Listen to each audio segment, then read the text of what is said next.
आपसे रोज स्टोरी भी लगाई थी तुमने बना दिया कि स्टोरी कैमरा से लग रहा मोटिवेशन भी करा दे स्टोरी बना डालना। देखिए आज का लेक्चर नंबर कितना है याद है? 34। सॉरी 4 12 के मार्क्स समझिए।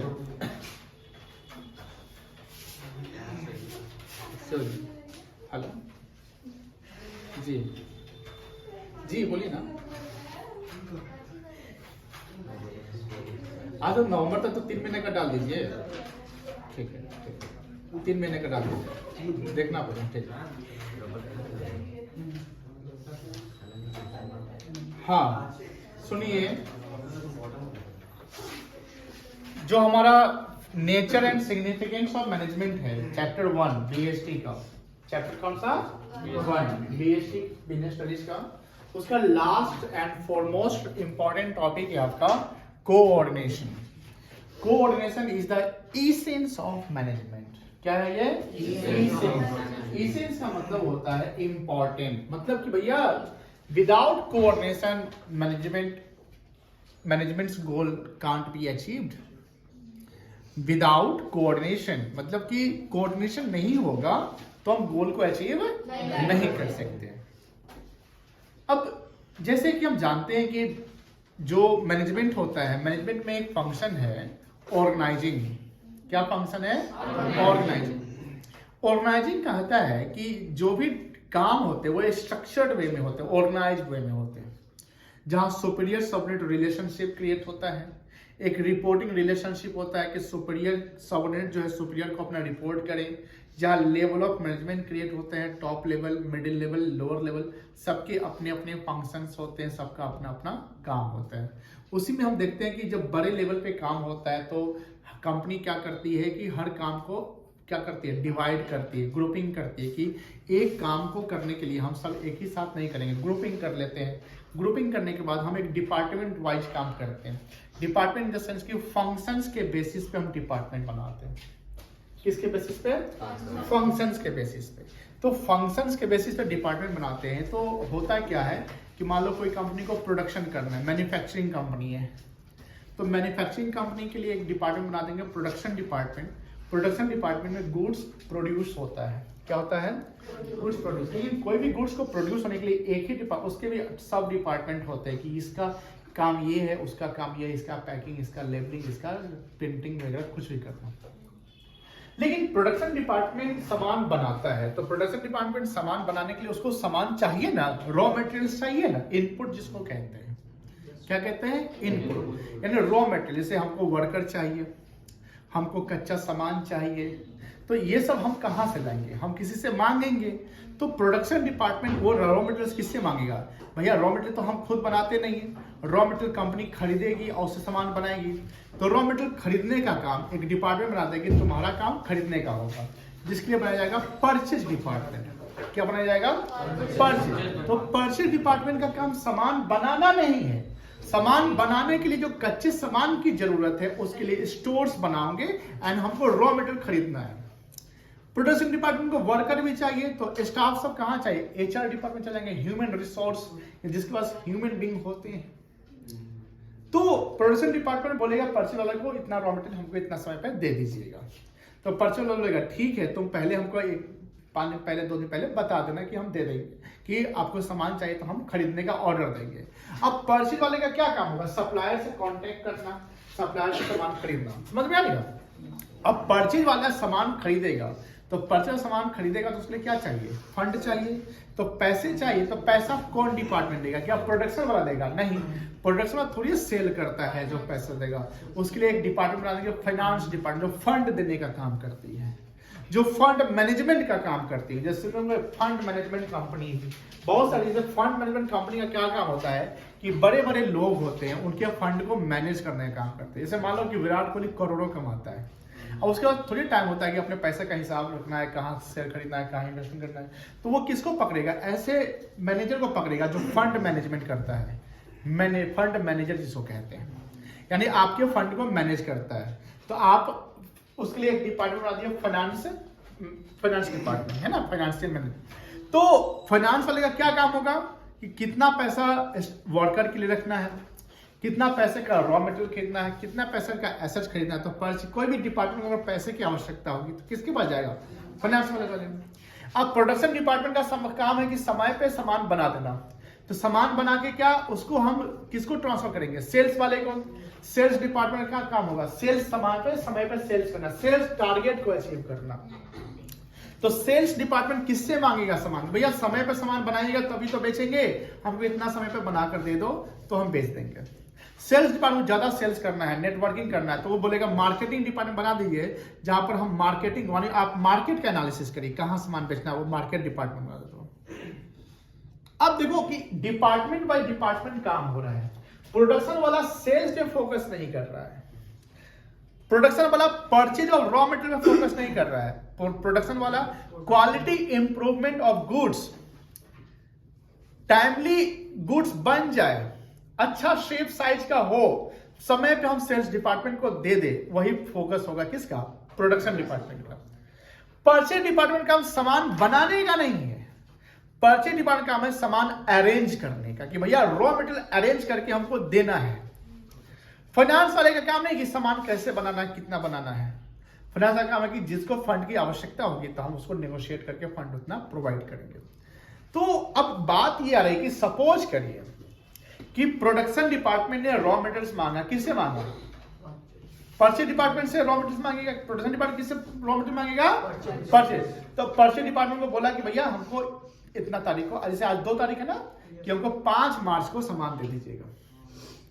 प्रोडक्शन मैनेजर मान लो परचेज मैनेजर 3 दिन की छुट्टी पे चला गया, वो 5 तारीख को मान लो ऑफिस ज्वाइन करता है और उसको 5 तारीख को उसका जो सबऑर्डिनेट है, परचेज मैनेजर सबऑर्डिनेट मतलब junior purchase office purchase department के स्टाफ, वो 5 तारीख को बताता है कि सर ऐसे जब आए थे बोलते 5 तारीख को सामान दे दीजिए, आज 5 तारीख हो गया। अब परचेज रे पगला तुम पहले ना बोल देता, ऑर्डर कर देते, तुम ऑर्डर किया कि नहीं किया? नहीं किए। अब प्रोडक्शन डिपार्टमेंट कब आएगा? 5 तारीख को। सामान कहाँ है लाइए? परचेज मैनेजर बोलेगा सर अब ये ऑर्डर दिए हैं 7 तारीख के ले लीजिएगा। बताइए डिले हो गया।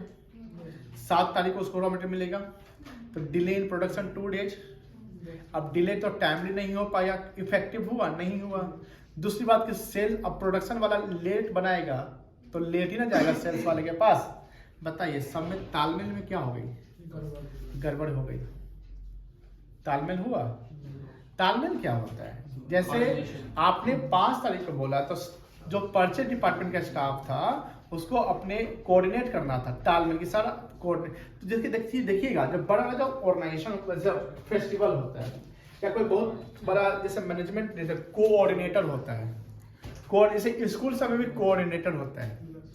देखिएगा जैसे स्कूल में क्या होता है, जैसे प्रेयर होता है, असेंबली में जैसे सब लोग बैठ खड़े होते हैं तो कोऑर्डिनेटर वो कोऑर्डिनेट करते हैं आपका उधर जाए, आपका क्या प्रॉब्लम है, यानी सबके सिचुएशन को हैंडल करें, तालमेल के साथ चलना। आप किसी चीज में देखो अगर तालमेल में कमी आती है तो गोल अचीव नहीं होता है, फेल हो जाते हैं। आप क्रिकेट मैच देखते होंगे, क्रिकेट मैच में जो रनिंग बिटवीन द विकेट होता है, जो 2 बैट्समैन रन करते हैं, अगर उनके आई साइड में या उनके तालमेल में कमी आई तो हो सकता है जहां 2 रन लेना है वहां 1 ही रन ले ले, जहां 3 रन लेना है वहां 2 रन, या किसी की कोई दौड़ने के लिए बोला और आधा पिच में दौड़ के वापस आ जाता है, उधर से दौड़ गया, ऐसा हो सकता है। अब जस्ट लेटेस्ट एक सरफराज खान क्रिकेटर है, बैट्समैन है, जो फर्स्ट उसका टेस्ट मैच था और वो जडेजा के कहने कारण वो दौड़ गया, जडेजा वापस हो गया, नहीं दौड़ा वो तो उसका 4 रन आउट हो गया।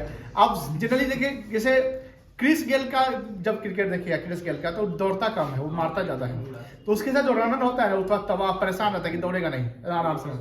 फिर आप रोहित शर्मा और विराट कोहली का देखिएगा तो रोहित शर्मा विराट कोहली में जो रनिंग होता है ना वो थोड़ा स्लो होता है, रोहित शर्मा थोड़ा स्लो दौड़ता है, विराट कोहली थोड़ा फास्ट दौड़, थोड़ा नहीं ज्यादा फास्ट दौड़ता है, तो विराट कोहली को थोड़ा स्लो होना पड़ता है ड्यू टू रोहित शर्मा। लेकिन अगर विराट कोहली और धोनी दौड़े, विराट कोहली या धोनी, तो दोनों की देखिए रनिंग कितनी ज्यादा स्पीड होती है। तो डिपेंड करता है कि आपका जो पार्टनर, सामने वाला जो पार्टनर है वो कितना आपके साथ कोऑर्डिनेटेड है।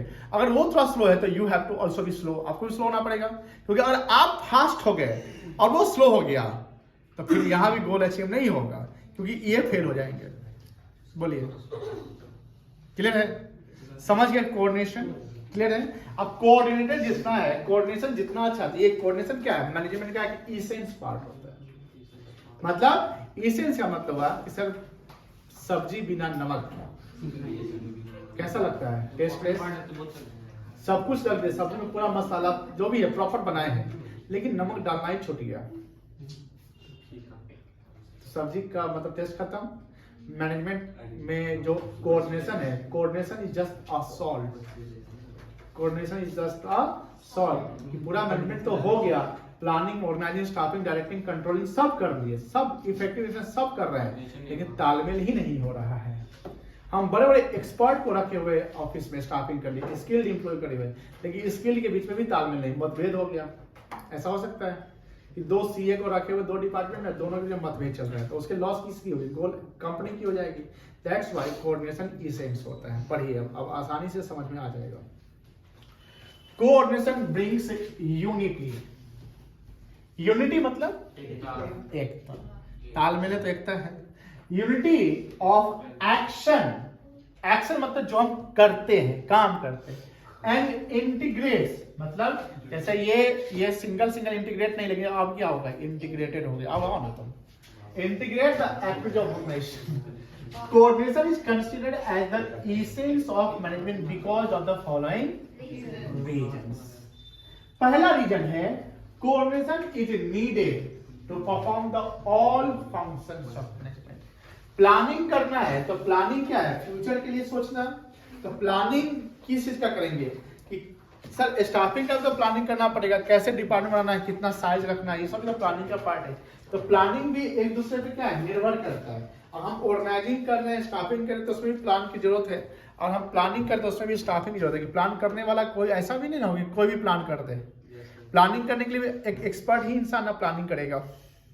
अब प्लानिंग तो हर लेवल में होगा, मिडिल लेवल वाला भी अपना प्लानिंग करेगा, जो ऑपरेशनल लेवल है जहां सब प्रोडक्ट बनता है वहां भी तो प्लानिंग होगा ना। तो प्लानिंग हर जगह होता है, प्लानिंग परवेसी हो गया। तो coordination is needed to perform the all functions of management, कोई दिक्कत नहीं है। And these are the function, planning, organising, staffing, directing, controlling. सबका मुख्य बिंदु क्या है, ये हट जाने पे सब गिर जाएगा। सबको संभाले हुआ कौन है, द प्रोसेस वही हुआ फंक्शन, ठीक है ना। अब कोऑर्डिनेशन बिगिंस मतलब कहां से, प्लानिंग से। Stage when top management plans for, देखिए जो एमडी, सीईओ, चेयरमैन, ये जो टॉप लेवल के, और वो प्लान करेंगे तो एक डिपार्टमेंट का, एक ब्रांच का करेंगे, पूरे कंपनी का करेंगे। और प्रोडक्शन मैनेजर का प्लानिंग करेगा तो प्रोडक्शन डिपार्टमेंट का करेगा। सेल्स मैनेजर प्लानिंग करेगा तो सेल्स डिपार्टमेंट, उसको प्रोडक्शन वाले से मतलब नहीं है। आप जिस जगह जिसके हेड है ना उसी का ना प्लानिंग करेगा। आप कंपनी के हेड है तो कंपनी के हेड तो टॉप लेवल हो गया, यानी आप डायरेक्टर है, बीओडी है, बोर्ड ऑफ डायरेक्टर। आप चेयरमैन, आप सीईओ, सीएफओ, आप एमडी है, तो पूरे कंपनी के ना हेड हो गए। अब जैसे इंडिया का पीएम प्लानिंग करेगा तो किसी पर्टिकुलर स्टेट के लिए करेगा, पूरे होल कंट्री के लिए करेगा, होल कंट्री के लिए। और सीएम अगर प्लानिंग करेगा तो अपने राज्य के लिए करेगा, डीएम करेगा तो जिस डिस्ट्रिक्ट का मुखिया करेगा तो अपने पंचायत के लिए करेगा। सिंपल सी बात है, जहां जिसके आप सुपीरियर है, जिसके आप सुपीरियर है उसी का प्लानिंग करेंगे। समझ में आ गई? Based on plans then organisation, planning के बाद ऑर्गेनाइजिंग होता है। ऑर्गेनाइजेशनल स्ट्रक्चर, ऑर्गेनाइजेशनल स्ट्रक्चर ये होता है, जैसे हमने बताया था कि ऑर्गेनाइजेशनल स्ट्रक्चर दो होते हैं। कितने होते हैं? दो। एक होता है फंक्शनल और एक होता है डिविजनल। फंक्शनल मतलब on the basis of function, जैसे प्रोडक्शन करने का फंक्शन है, प्रोडक्शन डिपार्टमेंट बना दिए। परचेस करने के लिए परचेस डिपार्टमेंट। सेल्स एक फंक्शन है, सेल्स के लिए सेल्स डिपार्टमेंट। मार्केटिंग के लिए मार्केटिंग। तो सर फंक्शनल तो समझ में आ गया, ये डिविजनल क्या है, कोई बता सकता है? हम बताए थे पहले भी। डिविजनल डिपार्टमेंट कब होता है, डिविजनल स्ट्रक्चर नहीं जानते? जब कोई भी ऑर्गेनाइजेशन दो या दो से अधिक प्रोडक्ट बनाती है तो हमको हर प्रोडक्ट के लिए अलग डिवीजन बनाना पड़ेगा। क्या हम एक डिवीजन में सारे प्रोडक्ट बना लेंगे? नहीं। अगर आप जैसे मान लीजिए कि पार्ले कंपनी है, पार्ले कंपनी बिस्किट बनाती है, चॉकलेट बनाती है, यस सर, कोल्ड ड्रिंक्स बनाती है, नो सर, बनाती है। पार्ले का फिज आता है, माजा भी आता है। माजा कोका कोला से आता है ना, कोका स्लाइस आता है, जो भी है। तो फिज तो आता है पार्ले का, पार्ले का फिज आता है। फिज जानते हैं ना, एप्पल वाला आता है। तो अब बताइए, जो फिज बनता है और बिस्किट बनता है, क्या सेम डिपार्टमेंट बनता होगा? उसका अलग मशीन होगा, उसके अलग काम होंगे, उसके अलग फंक्शंस होंगे, उसके अलग टारगेट होंगे। बिस्किट आपका ओवरऑल हर महीने सेम वॉल्यूम में बिक सकता है ना। लेकिन कोल्ड ड्रिंक्स की बात करते हैं तो कोल्ड ड्रिंक्स का हर महीने का वॉल्यूम सेम होगा कि अलग होगा? जून, मई, अप्रैल में वॉल्यूम बहुत ज्यादा हाई होगा, जुलाई में हाई होगा, लेकिन जब दिसंबर, जनवरी में करेंगे तो बहुत ज्यादा लो हो जाएगा। तो कोल्ड ड्रिंक्स क्या हुआ, सीजनली चलता है। लेकिन बिस्किट तो जनरली आप ठंडा में भी खा लेते हैं, गर्मी में भी खा लेते हैं। ऐसा नहीं गर्मी आता है तो कम खाते हैं, ठंडा तो ज्यादा खाता है, ऐसा तो नहीं होता है। ये होता है हाँ, महीना में थोड़ा बहुत कम ज्यादा वो अलग की बात है, बट बिस्किट्स हो गया, खाना हो गया, तो ये ओवरऑल सेम चलता है। हाँ, सब्जी में कोई सीजनल वेजिटेबल होता है तो उसका छोड़ दीजिए, है ना। चलिए, स्टाफ। अब देखो, प्लानिंग के बाद ऑर्गेनाइजिंग होता है, ऑर्गेनाइजिंग बाद क्या होता है? स्टाफिंग होता है। ये तो स्टाफिंग का हमने क्या बताया था? बंदर और मछली का कहानी बताया था। बंदर को हम तैरना नहीं सिखा सकते और मछली को पेड़ पर चढ़ना नहीं सिखा सकते, लेकिन उसके क्वालिफिकेशन, उसके स्किल के बेसिस पे जिस काम में वो एक्सपर्ट है, माहिर है, उस काम में अगर उसको लगा दो तो वो और प्रोडक्टिव काम करेगा। प्रोडक्टिव काम का मतलब होता है आउटपुट के साथ काम करेगा। आउटपुट मतलब कि जब आप काम कर रहे हैं तो काम करते हुए आपको आउटपुट लाना है ना। आप काम इनपुट डाल रहे हैं लेकिन आउटपुट ही नहीं आ रहा, इनपुट डाल रहे हैं लेकिन आउटपुट नहीं आ रहा। ऐसा कुछ हो रहा है अभी यहाँ पे कि जो पढ़ रहे हैं लेकिन कुछ समझ में नहीं आ रहा है, जो बैठे हुए हैं। ऐसा उसका हो रहा है जो बाहर से लड़के आया होगा या फोन उसके हाथ में होगा, देख रहा होगा, रील्स देख रहा होगा, चैट कर रहा है, उसका आउटपुट 0 होगा। चलिए, कोई नहीं है ऐसे। कहाँ थे हम लोग? स्टाफिंग पे। तो स्टाफिंग का मेन फंड में इंपॉर्टेंट फंडा है recruitment of right person at the. एक सही इंसान को उसके सही जगह पे लगा दो। मछली को पानी में रख दो, सिखाने की जरूरत नहीं है तैरते कैसे। अब बंदर को दिखा दो पेड़, वो अपने चढ़ जाएगा, समझ गए। एक अकाउंटेंट के सामने बुक्स ऑफ अकाउंट रख दो, ये रख दो भाउचर वगैरह, वो अपने आप अकाउंटिंग बैलेंस शीट तक तैयार कर देगा, कर देगा ना। सिंपल सी बात है। बोलेगा हमरा तो कहेगा तभी करेंगे।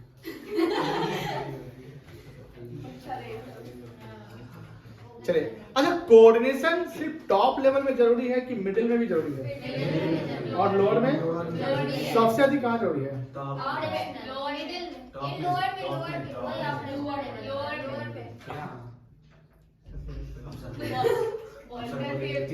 कोऑर्डिनेशन सबसे अधिक जो है जरूरी है लोअर में। टॉप में भी कोऑर्डिनेशन जरूरी है, बट टॉप में क्या होता है ना कि एक सेम थिंग पे चलते हैं टॉप वाले ऑर्गेनाइजेशन को, लेकिन सबसे अधिक लोअर में डिस्प्यूट का चांस रहता है। लोअर में कम नहीं रहता, क्योंकि देखिए जानते हैं जैसे लोअर सबसे नीचे है, लेकिन ध्यान रखिएगा सबसे बड़ा बेस लोअर ही है। अगर ये कोलैप्स कर जाएगा तो मिडिल और टॉप सब कोलैप्स कर जाएगा, ढंग से कर जाएगा। पूछिए कैसे? लोअर वाला ऑपरेशनल होता है, बोलो ना हाँ। सारा प्रोडक्ट मैन्युफैक्चर कहाँ होता है? फैक्ट्री में। वो काम वर्कर करता है। वर्कर किसके आगे, किसके नजर में करता है? सुपरवाइजर, प्रोडक्शन मैनेजर होगा, वहां तो सब काम करवाता होगा। अब मान लो प्रोडक्ट की क्वालिटी काफी अच्छी है, तो वो प्रोडक्ट मार्केट में गया, बिका, कंज्यूमर को अच्छा लगा, वो फिर बाई करेंगे एंड वो प्रोसेस चलता रहेगा, प्रोडक्शन बढ़ता रहेगा। जब ये कॉस्ट निकलेगा और सेल होगा तो सेल और कॉस्ट के बीच का क्या रिजल्ट आएगा? प्रॉफिट। जितना ज्यादा डिफरेंस उसका ज्यादा, उतना ज्यादा प्रॉफिट। अब ये प्रॉफिट एक फल हुआ, क्या हुआ? फल। वो प्रॉफिट सब में बढ़ेगा, सब में बढ़ेगा। अब जितना ज्यादा प्रॉफिट, कंपनी का ग्रोथ एक्सपेंशन उतना ज्यादा। तो सिंपल सी बात है, सारा का सारा क्रियाक्रम किसने किया? लोअर। अब लोअर में ने क्या किया, प्रोडक्ट क्वालिटी खराब कर दिया, मार्केट में ब्रांड इमेज खराब, गुडविल खराब, सामान बिकेगा कम, अब क्या हुआ, प्रॉफिट कम, छटनी शुरू, कॉन्टिन्यूअस लॉस, कंपनी इंसॉल्वेंसी में कगार पे आ गए, डूब गई। तो ध्यान रखिएगा, स्ट्रक्चर मतलब बेस। स्ट्रक्चर मतलब क्या होता है, जब आपके घर का पिलर स्ट्रॉन्ग होगा तो घर की लाइफ भी स्ट्रॉन्ग ज्यादा होगी, है ना, काफी समय तक चलेगा। लेकिन पिलर ही कमजोर है, जहां पिलर देना चाहिए उसके गलत जगह पे पिलर दिया, घर तो कोलैप्स कर जाएगा। इसलिए इंसान को अपना स्ट्रक्चर स्ट्रॉन्ग रखना चाहिए। उसी प्रकार कंपनी हमेशा ध्यान रखें, कोऑर्डिनेट कहां ज्यादा करेंगे, लोअर वाले पे कोऑर्डिनेशन चलना चाहिए। Coordination is required at all मतलब top level requires coordination to integrate the activities of the organisation. Coordination required at middle level to balance the activity of different departments, and lower level requires person to integrate the activities of workers. Coordination is the most important function of the organization. लेकिन ये 5 function के अलावा होता है, 5 function of management में coordination नहीं आता है। आप बताइए पीयूष, 5 फंक्शन कौन कौन से हैं? Planning, organising, staffing, controlling, directing and controlling. इसके अलावा कोऑर्डिनेशन है। Any company which fails to coordinate the activity can not survive. अगर हम कोऑर्डिनेट नहीं कर पाए तो सर्वाइव कर पाएंगे? नहीं सर, नहीं कर पाएंगे, कोलैप्स हो जाएगा and run for a long period of time. It is through the process of coordination that a manager ensures orderly arrangement of individual and group efforts in realization of common objectives. Coordination involves synchronization. Synchronization समझते हैं ना? एक chronology होता है, मतलब कि एक hierarchy होता है, जैसे सीक्वेंस में कोई चीज चलता है, यानी एक क्रोनोलॉजी समझते हैं, श्रृंखला, मतलब ये हुआ फिर ये से। हम लोग मानव है ना, लेकिन मानव में जब आए तो इसका जब हिस्ट्री पढ़िएगा तो हजारों लाखों साल पहले मानव का रूप पहले कैसा था। देखिएगा मछली के रूप से वो क्या क्या बना, फिर वो बंदर बनता बना, ऐसा तो मछली से नहीं बना, मछली से नहीं, बंदर से पहले क्या था, बंदर क्या देखते हैं, लाइफ ऑफ अर्ली मैन नहीं, आदिवासी सब बता रहे हैं। नहीं सर, नहीं सर, हम लोग अर्ली ह्यूमंस तो पढ़े थे हिस्ट्री में, पढ़ा ना, वो पढ़े थे। हाँ वही होता है, वही ना, अर्ली मैन बता रहे हैं सर, कैसे लोग जीते हैं, ये देखिए सर, हम बता रहे हैं। ये कैसे आ गया? Early human beings were called hominids. They were also called cavemen as they lived in caves. They were चलो यहाँ देखो, इवोल्यूशन, ये देखिए sir, evolution of human beings, ये देखिए सर, डाइवर्सिटी रिलेटेड काफी पढ़े। हाँ देखो देखो, हल्का फुल्का पढ़े हिस्ट्री सी बात। देखिए सर, ये रहा, वो भी तो वही था, वो नहीं था भाई, वो दिखाया है कैसे लोग जीते हैं, ये देखो कैसे चेंज मैनेजमेंट में कैसे बना, हिस्ट्री एकदम कमजोर है तुम लोग क्या दिखता है एकदम से। वो सबसे जो झुका वाला,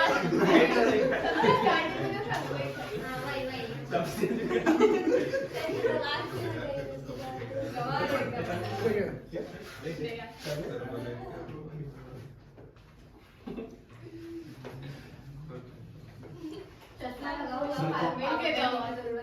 हाँ देखिए कोऑर्डिनेशन का मोस्ट, ये तो हो गया मोस्ट इंपॉर्टेंट। तो पहला पॉइंट क्या था बेटा, coordination needed to perform all the function. कितने फंक्शन है? दूसरा, ये सभी लेवल पे जरूरी है और ये इंपॉर्टेंट फंक्शन ऑफ मैनेजमेंट माना जाता है, कोई दिक्कत नहीं है। नेचर मतलब कोऑर्डिनेशन का फीचर्स क्या है, देखो ये ग्रुप एक्टिविटी को इंटीग्रेट करता है, एकता में बल है, ठीक है ना। दूसरा कि ये future ensure the unity of, जो हम एफर्ट लगाते हैं, एफर्ट मतलब क्या होता है? प्रयास, कोशिश। कोशिश करना। तो कोशिश हम सिंगल करेंगे कि ग्रुप में करेंगे? और उसको सुनिश्चित करेंगे भैया अगर हम ग्रुप में कोई काम करेंगे तो गोल अचीव हो जाएगा। ये कॉन्टिन्यूअस प्रोसेस ही जानते हैं बेटा, मतलब कि कोऑर्डिनेशन वन टाइम एक्टिविटी नहीं होता है, ये लगातार करते रहना जब तक गोल अचीव। ये परवेसिव मतलब कि सभी जगह जरूरी है, सभी लेवल पे। Coordination is the responsibility of, जैसे आप प्रोडक्शन डिपार्टमेंट में हैं तो प्रोडक्शन डिपार्टमेंट का जो मैनेजर होगा उसको कोऑर्डिनेट कहाँ करना पड़ेगा? प्रोडक्शन डिपार्टमेंट में। उसके जो सबऑर्डिनेट है उसके बीच में तालमेल प्रॉपर बनना चाहिए। इसकी जिम्मेवारी किसकी होगी? जैसे मान लीजिए, समझिए मार्केटिंग हेड है, मार्केटिंग हेड के अंदर में 100 स्टाफ है जो पूरे बिहार को में घूमता है। तो मार्केटिंग हेड मार्केटिंग मैनेजर होता है। तो जो 100 स्टाफ उसके अंदर में घूम रहे हैं उसकी रिस्पॉन्सिबिलिटी किसके ऊपर होगी? मार्केटिंग मैनेजर के ऊपर होगी ना। तो सिंपल सी बात है, कोऑर्डिनेशन ये भी कहता है कि जो मार्केटिंग मैनेजर है वो कोऑर्डिनेट करे अपने स्टाफ के बीच। तुम कहाँ हो अभी? यहाँ हो, चलो ये काम हो गया, नहीं हुआ, ठीक है, एक स्टाफ और चाहिए क्या? हाँ चाहिए, एक और भेज देते हैं। तो हेड ऑफ डिपार्टमेंट ही ना कर रहा है। कोऑर्डिनेशन क्या है? Deliberate function. डेलिब्रेट मतलब जानबूझकर किया हो गया चीज, यानी कोऑर्डिनेशन आपको करना पड़ेगा। ये चांस नहीं है, करना ही पड़ेगा। कोई दिक्कत नहीं है, क्लियर है? चैप्टर नहीं अभी और है। इम्पोर्टेंस बताइए, सिंपल है। इम्पोर्टेंस मतलब हम क्यों कोऑर्डिनेशन करते हैं? क्योंकि हमारा ग्रोथ हो। क्या हो बेटा? ग्रोथ हो। ग्रोथ इन द सेंस की ऑर्गेनाइजेशन का ग्रोथ हो, प्रॉफिट बढ़े, ऑब्जेक्टिव अचीव हो जाए, सैलरी एम्प्लॉय का सैलरी प्रमोशन बढ़े, सरवाइव करे। ये सब चीज इसीलिए करते हैं कि हमारा कोऑर्डिनेशन होते रहे। दूसरा क्या है कि फंक्शनल डिफरेंशिएशन। हम functional differentiation in the sense कि प्रोडक्शन डिपार्टमेंट का काम प्रोडक्शन पे होगा, सेल्स वाले का काम सेल्स पे होगा, यानी हर डिपार्टमेंट अपना काम कर रही है। हर डिपार्टमेंट अपना काम कर रही है। दूसरा कि सर कोऑर्डिनेशन करेंगे तो स्पेशलाइजेशन आएगा। स्पेशलाइजेशन मतलब एक्सपर्टीज आ जाएगा, आप स्पेशलाइज हो जाएंगे उस फील्ड के, मतलब कि कहीं ना कहीं स्किल्ड हो जाएंगे।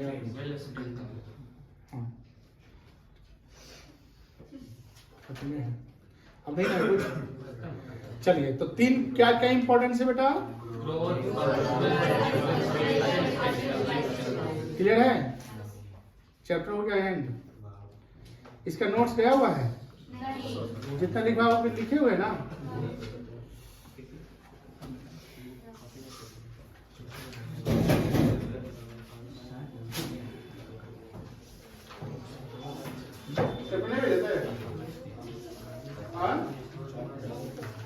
चलो इसका चैप्टर भेज देते हैं, देखते हैं।